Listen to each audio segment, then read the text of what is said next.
Кыргыз өкмөтү менен жогорку кеңеш артында турган куштун эки канатындай. Бирөө аксаса, экинчиси кош аксайт. Биз мамлекеттеги көйгөйлөрдү чечүүдө экөө тең тең учканда гана өлкө өнүгүүсүн алып келет деп ойлойм. Көчөкү премьер кабинет министрдин төрагасында болгон кайрылуумду таарынгандар, мага чалгандар болду. Мен Кыргыз кабинет министрinin башчысына кайрылбаганда Өзбекстандын өкмөтүнө кайрылайым. Же Казакстандыкына кайрылайымбы?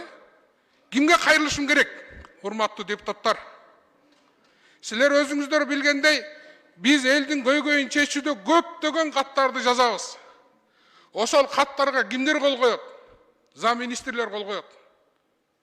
Эмне деп кол коет? Азыр айт десеңер баарын айтып берем.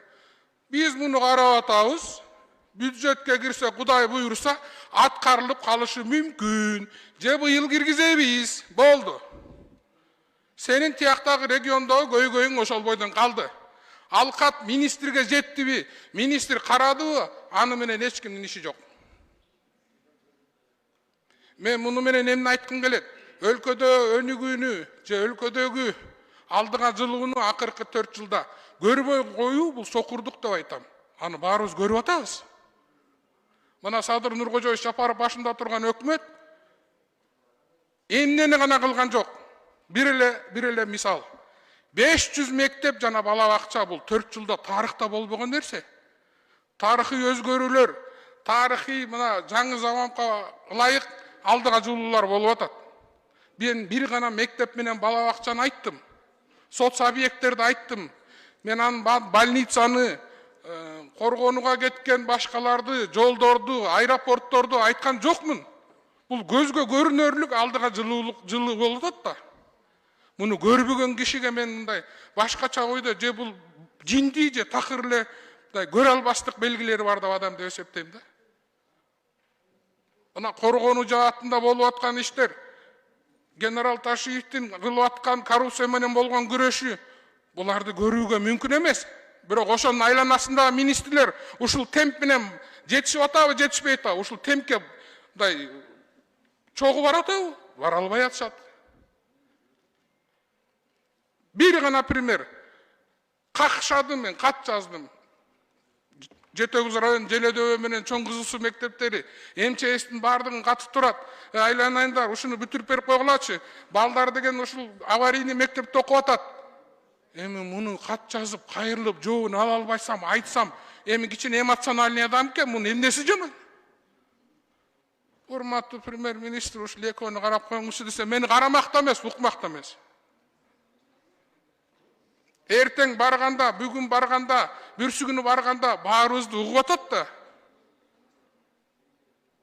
Садыр Нуркожоевдун өкмөтү 5 жылда Кыргызстан мурунда болуп көрбөгөндөй соц объекттер менен өлкөдөгү проблемаларды чечти.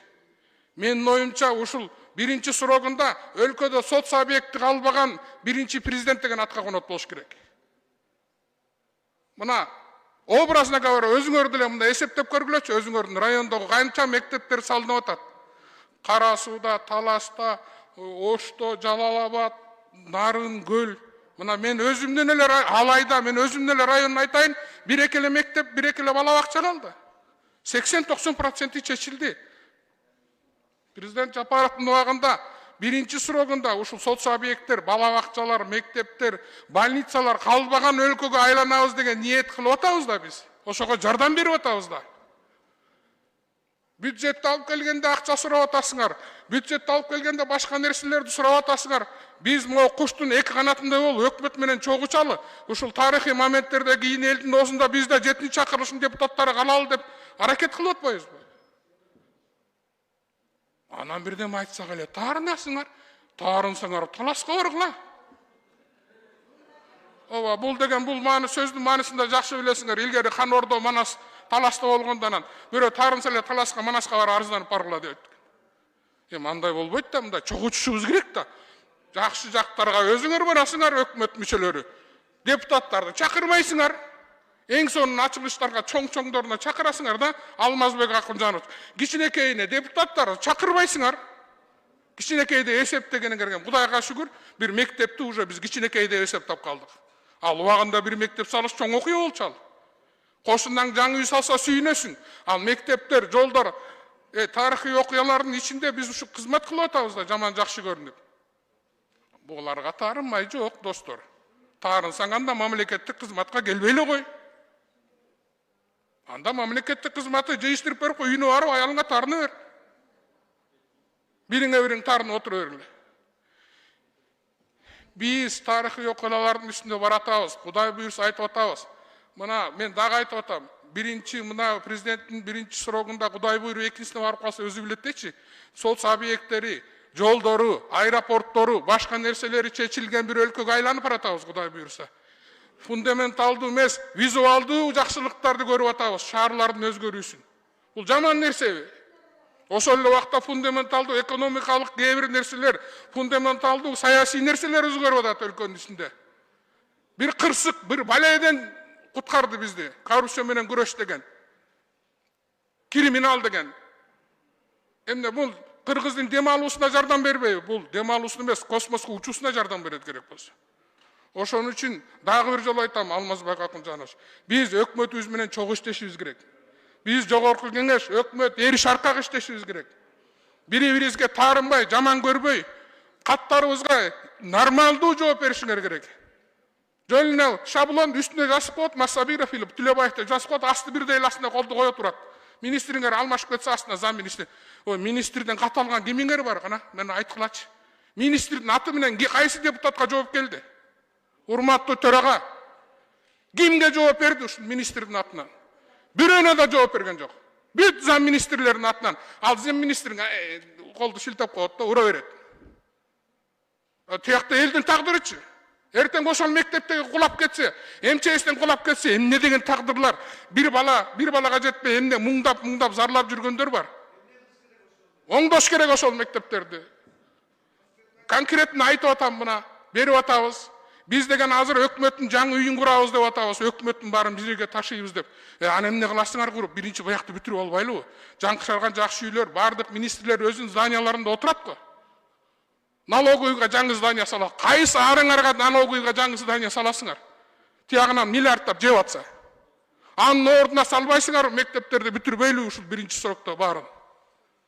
Эмне кыласыңар жаңы здание министрликтердин баарына кошуп салып? Мисалы, айта турган сөз көп, Алмазбек Акунжанович. Ошон үчүн таарынбай, чогуу иштегенге мен силерге сунуш кылам. Рахмат. Рахмат, Балбагзарлык көч. Урматтуу кесиптештер, биринчи процедурный. Рахмат, Талиева, Атажурт, Кыргызстан. Балбак энимен 2 мүнөтү мен пайдаланып калайын. 8 мүнөт сүйлөдү. Арбагыла, урматтуу депутаттар, чынында мына абдан туура айтат. Балбакзарлык, сиз азыр бир нерсени айтып баратып, жыйынтыктап, эмне кылыш керек деп бул жактан генералыбыз да туура суроо берди да. Министрлер жанагы отписканы токтотуш керек. Ошону айтып коюшуңуз керек да. Жана орун басарлары отписка менен бүт 99% келген каттар депутаттарга каттарына. Жалаң отписка. Алмаз Акунжанович, ушуну токтотол, андан көрө жооп бербей эле койсун да. Андан көрө жооп бербей эле койсун. Жазалып аткан ишти ачык айкын айтсын. Анан коррупция боюнча жакшы айттыңыз. Коррупция менен күрөш башталды, катуу башталды. Мен да кечээ күнү ошол ГКМбнын маалыматын айттым эле, Алмаз Акунжанович. Анан кийин бул депутаттар ушу регламентти карап алышыбыз керек да.